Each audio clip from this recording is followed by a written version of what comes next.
St. Thomas said, "I will not believe."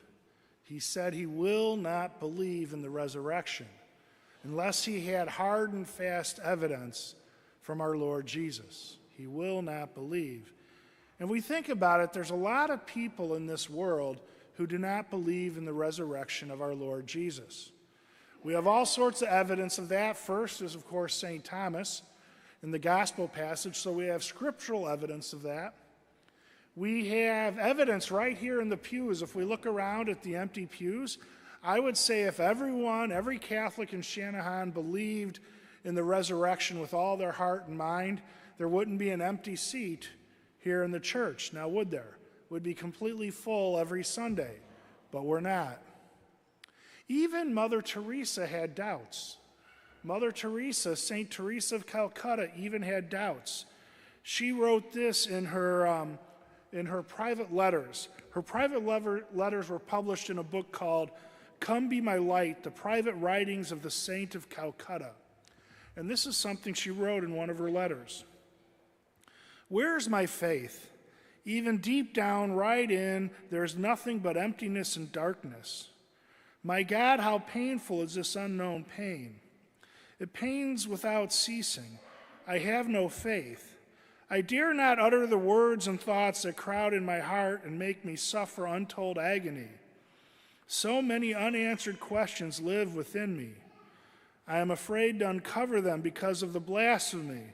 If there be God, please forgive me." So even St. Teresa of Calcutta doubted at times of her life. She had moments of doubt. Now, if we think about her, she was a stereotypical nun. You know, she was self-effacing, self-sacrificing, hard-working. She prayed all the time. She gave her life to care for the poorest of the poor in the worst conditions in the world. She did all of this, so she had to have huge faith. She couldn't have lived life this way without a huge, huge, strong faith in the Lord our God. Yet at the same time, she suffered doubts, just like doubting Thomas did in our gospel. And if we think about it, it's not that hard to understand why some people don't believe in the resurrection. As Catholics, as Christians, when we proclaim the resurrection, we're making a huge claim. We're making a huge, huge claim. Probably the biggest claim that's ever made in the history of the world. We're saying that the Son of God came into the world, suffered and died on a cross, and then on the third day rose from the dead, and then ascended into heaven. All of this so that you and me, all of us, could rise from the dead and ascend to heaven with our Lord Jesus. I mean, this is a huge claim. This is a claim that changes the universe.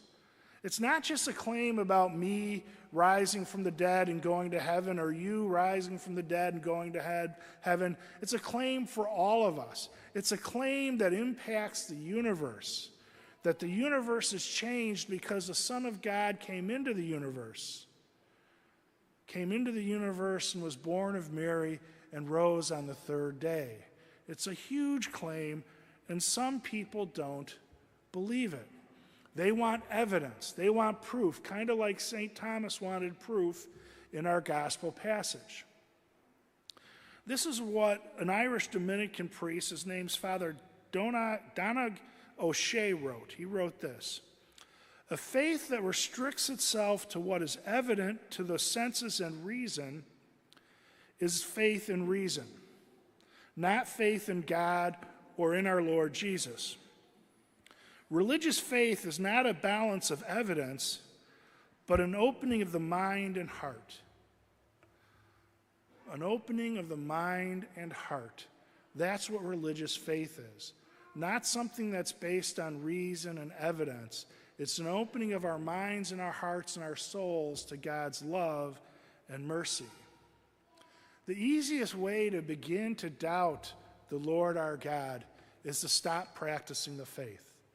That's the easiest way to let doubt creep in our mind, to quit praying, quit reading the scriptures, quit coming to Mass, quit receiving the body and blood of our Lord Jesus, all the different sacraments, to kind of step away and just kind of live out in the world without that anchor of our faith, anchoring us to the Lord our God. That's the easiest way to let doubt creep into our minds.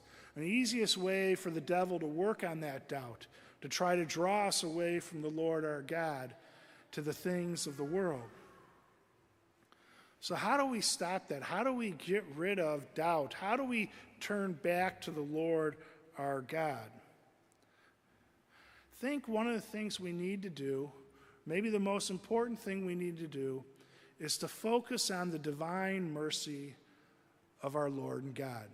This is Divine Mercy Sunday, so we focus on it in a particular way today, but we need to focus on it throughout our lives. We need to open our hearts and our minds to God's great love for us, to his divine mercy, to his forgiveness, to all the good things God gives us. We need to open our hearts and our minds and our souls to this. And when we do, the doubt goes away, and we grow in our relationship with the Lord our God. I want to read something to you that Father Tony Teixeira wrote. He's a retired priest of the Diocese of Joliet, but before he retired, he wrote this in the bulletin, his parish bulletin. And I like to quote from it, and I've read it to you before, but I think it's really important what he wrote. He said, "I love mercy. Why? Because I love anything that's free. And if mercy is anything, it is free. That means it is unearned. Let me say categorically, unequivocally, that I love divine mercy. The definition of mercy is the gift of God's love and forgiveness. It is unearned, unmerited, and there's nothing you need to do to get it except be open to it. And when you are, it simply floods in. To be open to the divine mercy of God and letting it flow into us, into our heart and our soul. That's how we remove doubt from our minds. That's how we let go of the things of the world and turn to the Lord our God. That's how we deepen our relationship with our Lord and God. We let his divine mercy, his love and forgiveness flow into us. And then we grow in faith, hope, and love. Then we grow in discipleship. And then our life is changed for the better. It's always changed for the better when we open our hearts and minds to the Lord our God. We experience God's mercy and love, his forgiveness, his generosity. We experience all these things each and every day. We need to focus on them, take them to prayer, open our hearts and minds in such a way that we recognize when God reaches in and touches our lives and makes things better for us. And we need to respond with gratitude. When we do all this, we grow in our relationship with the Lord. Our faith deepens, our hope increases, and our love for others blossoms. All this happens when we focus our energy on the divine mercy of the Lord our God and let it flood into us and let it change our hearts, our minds, and our souls. May God bless you and all those who love the Lord.